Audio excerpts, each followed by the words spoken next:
जय श्री राम दोस्तों, मैं बजरंगी स्वागत करता हूं आपका अपने चैनल एक्सप्लोर विद बजरंगी की चार धाम सीरीज के तीसरे भाग में।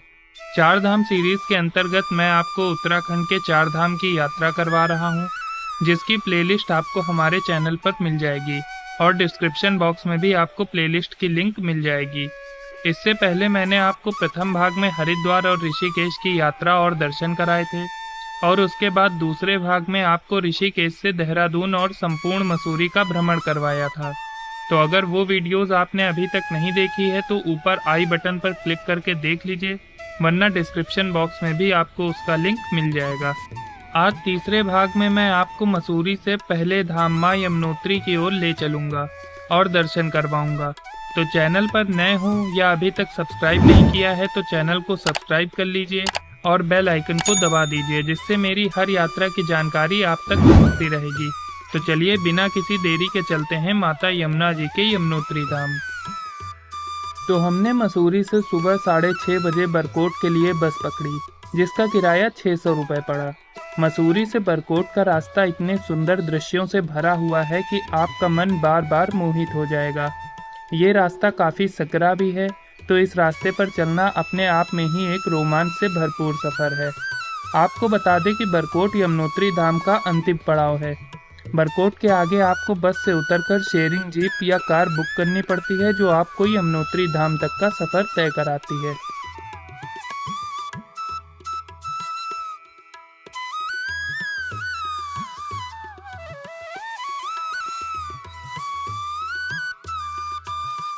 रास्ते में चलते चलते ये हरियाली भरे पहाड़ देखने को मिलते हैं। क्योंकि हम थोड़ा मानसून के मौसम में आए हैं, इसलिए ये हरियाली देखने को मिल रही है। तो आप सब भी इन सुंदर वादियों का आनंद लीजिए।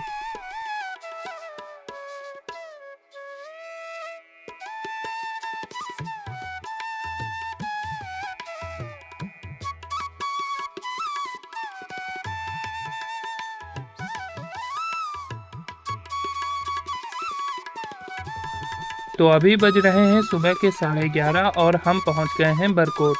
जैसा कि आप सभी देख सकते हैं कि यह एक घनी आबादी वाला क्षेत्र है, जहां पर बाजारें भी विकसित हैं। तो यहां पर आपको हर प्रकार की सुविधा आसानी से मिल जाएगी। कुछ लोग यमुनोत्री से पहले थकान के कारण यहीं पर होटल आदि लेकर विश्राम करते हैं, लेकिन हम अभी सुबह सुबह ही पहुंचे हैं, तो हमें यहाँ से लेनी है शेयरिंग जीप और पहुँचना है सीधे यमुनोत्री धाम। तो लीजिए, अभी हम थोड़ी दूर पैदल चलकर बरकोट के टैक्सी स्टैंड तक पहुंच गए हैं। यहीं से हमें मिलेगी शेयरिंग टैक्सी, जो हमें पहुंचाएगी यमुनोत्री धाम। तो चलिए बिना देरी के चलते हैं अपने गंतव्य की ओर।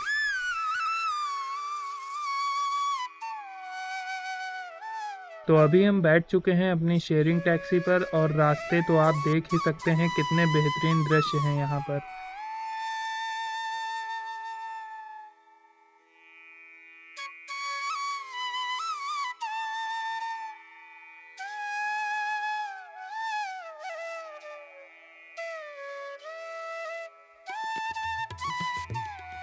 तो अभी आगे मार्ग पर भूस्खलन हो गया था, जिसके कारण आगे के वाहन रुके हुए हैं और मार्ग को व्यवस्थित करने का कार्य चल रहा है। वैसे भी मानसून में अधिकतर पर्वतों पर भूस्खलन तो हो ही जाता है। अभी जब तक यहाँ रुका हूँ तब तक यहाँ के कुछ सुंदर दृश्य आप लोग देख लीजिए।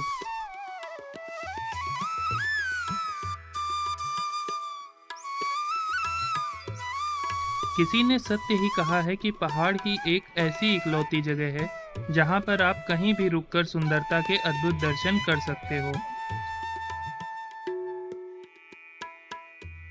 लीजिए, अब हम पहुंच गए हैं जानकी चट्टी, जहां से मां यमुनोत्री की पैदल चढ़ाई की यात्रा शुरू होती है। यहां से यमुनोत्री धाम 6 किलोमीटर है। ये आंकड़ा सुनने में बहुत ही कम लगता है, लेकिन ये कहना गलत नहीं होगा कि यहाँ के 6 किलोमीटर की चढ़ाई केदारनाथ की चढ़ाई से भी दुर्लभ है। मतलब यहाँ पर सीधी और खड़ी चढ़ाई है। तो अब हमने मां यमुनोत्री जी के पावन धाम के लिए चढ़ाई शुरू कर दी है। यहाँ से कई लोग पिट्ठू आदि भी करते हैं और कई लोग खच्चरों की भी सवारी लेते हैं। लेकिन मैं आपको स्पष्ट बता दूं, मैं जानवरों के शोषण का संपूर्ण रूप से विरोध करता हूँ और ऐसी यात्रा का भी विरोध करता हूँ। यदि आप में सामर्थ्य है तो आप पैदल स्वयं यात्रा करिए, नहीं है तो पिट्ठू कर लीजिए। कम से कम वो ज़बरदस्ती का काम नहीं करता। वरना हेलीकॉप्टर की सुविधा भी यहाँ पर उपलब्ध है, वो कर लीजिए। लेकिन इन मासूम जीवों की हिंसा का पाप अपने सिर लेकर कोई यात्रा ना कीजिए, उसी से मेरी माँ प्रसन्न हो जाएगी। तो आइए आप सभी को लेकर चलता हूँ माँ यमुनोत्री के पावन धाम पर। तब तक के लिए इन रास्तों के साथ साथ इन सुंदर दृश्यों का भी आप लोग आनंद लीजिए। शुरुआत की चढ़ाई में आपको कुछ इसी प्रकार से पेड़ पौधों से ढका हुआ कच्चा रास्ता देखने को मिलता है।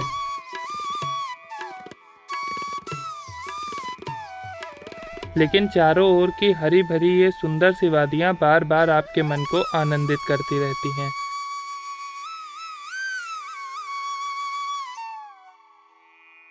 बाकी मार्ग की चढ़ाई कुछ इस प्रकार की होती है, आप लोग स्वयं देख लीजिए।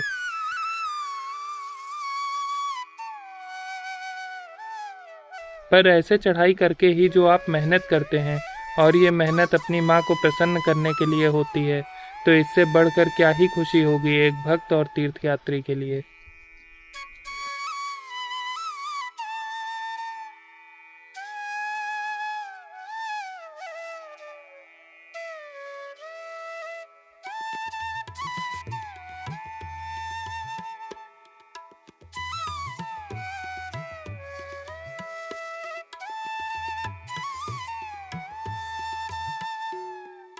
यमुनोत्री धाम के मार्ग में ही कुछ गांव वालों के घर तो देखिए।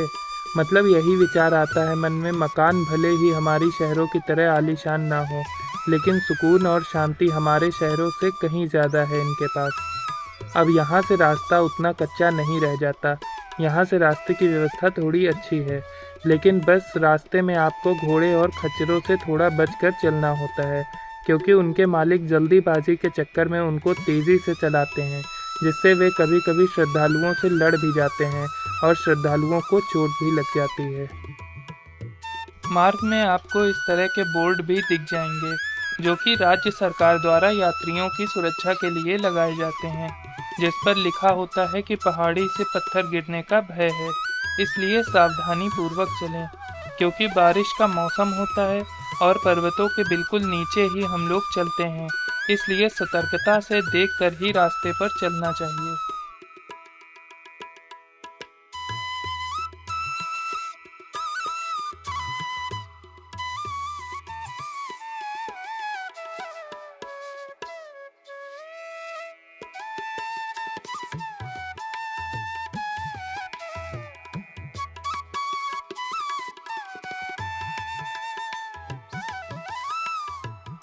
माँ यमुनोत्री जी के धाम तक चलने में मैं आपको एक ही बात बोल सकता हूँ कि ये रास्ता आपको आनंद से भर देगा।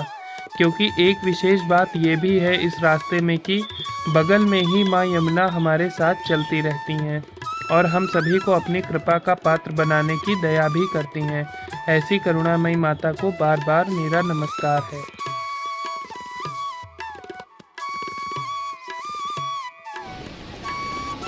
बारिश अब यहाँ पे बहुत तेज़ हो रही है, तो अब आगे का ब्लॉग तो शायद मुश्किल ही है भैया। बारिश अब तेज़ हो गई है। चलिए आगे मिलते हैं। यमुनोत्री धाम में आपका स्वागत है।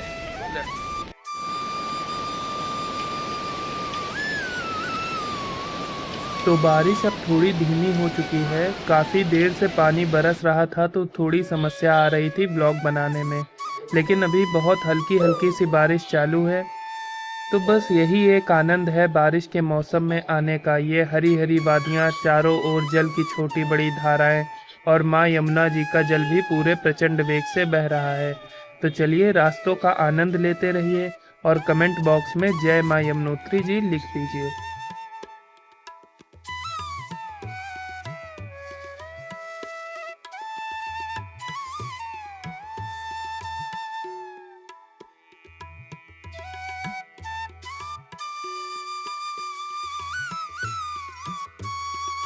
रास्ते में कई स्थान पर आपको ये शेल्टर भी देखने को मिल जाएंगे।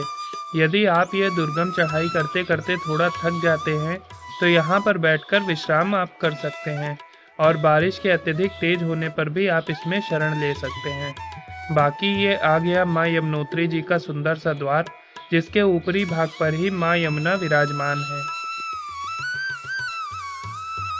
तो अभी हम उस द्वार से 1 किलोमीटर ऊपर आ चुके हैं और यहाँ का नज़ारा देखिए, मतलब कोई भी व्यक्ति इस नज़ारे को देखकर निशब्द हो जाए। पर्वतों पर बादलों की करवट को देखिए और ये मौसम में हल्की हल्की धुंध देखिए।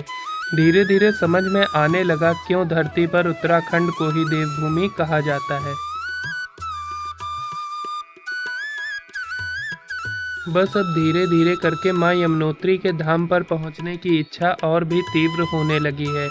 ऐसे पावन स्थान की एक सकारात्मक ऊर्जा होती है, जिसे मैं ये नहीं कह सकता कि आप यहाँ आकर ही महसूस कर सकते हैं, क्योंकि यहाँ पर ऐसे बहुत लोग हैं जो लालच और लोभ में भी लिप्त हैं। उनको इस ऊर्जा का कोई आभास नहीं होगा, लेकिन यदि आपके भीतर थोड़ी सी भी आध्यात्मिक शक्ति या भक्ति का भाव है तो निश्चित ही समझिए आपको भी इस स्थान पर एक सकारात्मक ऊर्जा का प्रादुर्भाव महसूस होगा, जो आपकी आंतरिक शांति को और बढ़ाएगा और आपको धाम तक पहुंचने के लिए भी प्रेरित करेगा। आपको मैं बता दूं, यमुनोत्री धाम के मार्ग में कुछ ऐसे रास्ते भी हैं जो बेहद खतरनाक हैं और कीचड़ तथा फिसलन से भरे हुए हैं। उसी में एक ओर से पैदल यात्री तो दूसरी ओर से खच्चर और पालकी वाले भी उतरते चढ़ते हैं। बारिश के कारण वो मार्ग इतने क्षतिग्रस्त हो गए थे कि उनकी रिकॉर्डिंग कर पाना भी असंभव हो गया था। ऐसे रास्तों पर बहुत ही संभल कर रास्ता पार करना होता है। बहुत ही दुर्गम मार्ग होते हैं, पतले पतले से रास्ते जहाँ पर दूसरी ओर खाई होती है और दोनों ओर से लोगों का आवागमन होता रहता है। नीचे पैरों के पास बारिश के कारण कीचड़ की फिसलन भी यहाँ पर होती है। तो मैं आपसे यही कहना चाहूँगा कि यमुनोत्री में ऐसे मार्ग भी आपको 3-4 स्थानों पर देखने को मिलेंगे, तो उन स्थानों को बहुत ही संभाल कर पार कीजिएगा, जिससे हमारी यात्रा सुगमता और सुरक्षित रूप से पूर्ण हो सके।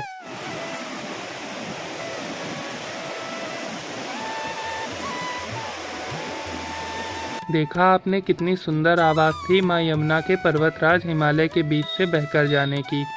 यह आवाज़ सुनते ही मन प्रफुल्लित होता रहता है। आपको बता दूं, यमुनोत्री जी से जब हम नीचे वापस जानकी चट्टी लौटेंगे तो हमने वहीं पर अपना होटल लिया हुआ है, जो हमें 700 रुपये प्रतिदिन का पड़ा था और भोजन भी अच्छा उपलब्ध रहता है, तो आपको भी आसानी से ये सब उपलब्ध हो जाएगा। चूँकि यमुनोत्री धाम में ठहरने की कोई भी सुविधा उपलब्ध नहीं है, इसलिए आप समय रहते ही धाम की चढ़ाई को शुरू करिएगा, ताकि समय रहते शाम तक आप वापस से जानकी चट्टी आ जाएं। बाकी अब हम यमुनोत्री धाम पहुंचने वाले हैं, तो चलिए दर्शन कराते हैं आपको माँ यमुनोत्री के।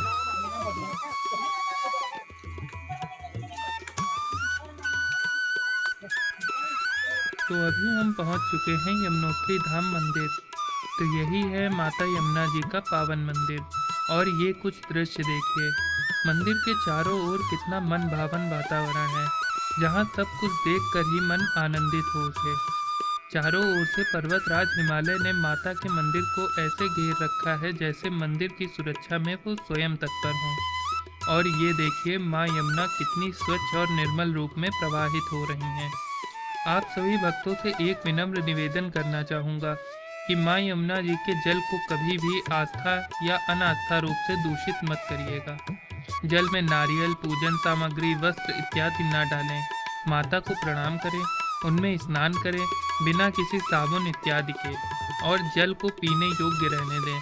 हमारी नदियाँ हमारी माता हैं और इनको स्वच्छ रखने का संकल्प हम सभी को करना होगा।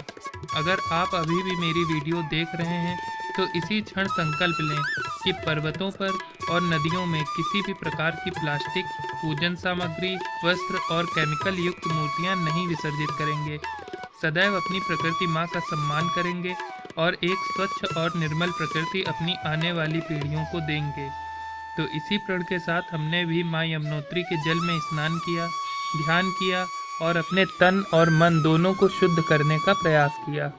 ये जल अत्यंत शीतल होता है, इसलिए यदि अभ्यास कम हो तो किनारे पर ही बैठकर धीरे धीरे जल से स्नान करें। बाकी यहाँ पर एक सूर्य कुंड भी है, जहाँ पर गर्म जल का कुंड बना हुआ है, वहाँ पर भी आप सभी भक्तजन स्नान कर सकते हैं। तो अब करिए माँ यमुनोत्री जी के सुंदर दर्शन। जो हमारे मन और पूरी आत्मा को संतुष्ट करती हैं। तो यहीं पर यमुनोत्री धाम जी के दर्शन पूरे हुए। चार धाम यात्रा सीरीज के चौथे भाग में हम आपको यमुनोत्री से गंगोत्री माँ गंगा के धाम लेकर जाएंगे और गंगोत्री जाने के समय बीच में ही एक और महत्वपूर्ण तीर्थ पड़ता है, वहाँ भी आप सभी को ले चलेंगे। बाकी यमुनोत्री धाम की वीडियो यहीं संपूर्ण होती है। माँ यमुनोत्री के दर्शन करके आपको कैसा अनुभव हुआ कमेंट बॉक्स में ज़रूर बताइएगा। वीडियो पसंद आई हो तो लाइक करके अपने दोस्तों और परिजनों के साथ शेयर कर दीजिए और चैनल को सब्सक्राइब करना बिल्कुल ना भूलिएगा। मिलता हूँ एक नई वीडियो में नए सफ़र के साथ। तब तक आप सभी को जय श्री राम, हर हर महादेव।